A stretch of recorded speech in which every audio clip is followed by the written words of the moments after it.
rubric, where we're at with our LCAP, makes life so much easier. Then from that... Gina Potter has become somewhat of a school finance expert, and a quick scan of her presentation shows an audience taking notes, not checking their phones.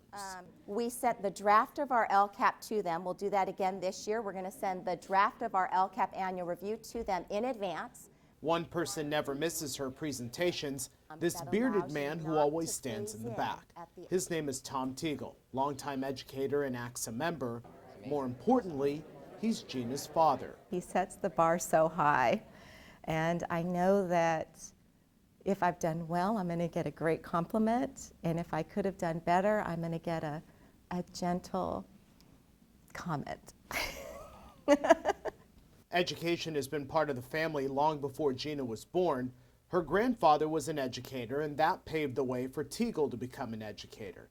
She hit a career crossroads while finishing her degree in Northern California and had to make a decision on what path to follow. I had to choose. Was I going to go do something in my life that I absolutely loved and felt brought a sense of humanity to the world and a sense of giving to the world for children's futures? Or did I want to pursue a career that I thought I would be successful at, which was law?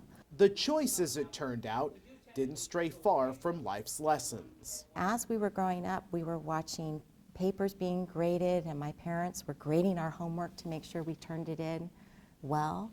And we learned to love education. Which brings us back to Teagle, an ACSA member longer than some of his ACSA counterparts have been alive. He still carries the book and membership card he got when he signed up in 1982 at the direction of a college professor who said it may be the most important thing he does as an administrator. So I would go to some of the meetings, and I was in the back row and just watching people, and people were really nice to me and friendly. And I just got the bug with ACSA. I right away liked it. He keeps involved for two reasons. One, of course, is his daughter.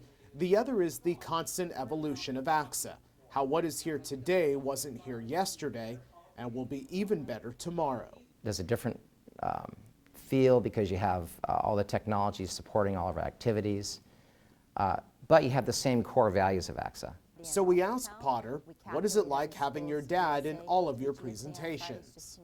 It's harder to have my dad as the hall monitor than to have everybody else in the room. Hall monitor, maybe even bouncer to this velvet rope event, although Teagle says he's more calm than any muscle-bound ID scanner standing in the doorway. I got to maintain quiet outside the door. A lot of times people will be talking outside the door, and I have to walk out and ask them to please quiet down, and sometimes I have to close the door. I just feel a lot of pride for her. I feel relief that it was a successful presentation. Teagle says he and Gina have always been close, but ACSA has allowed for a different type of relationship. What's beautiful about ACSA, what ACSA has done for Gina and I, it's brought us together professionally. And Potter isn't afraid to acknowledge how she's gotten to where she is today.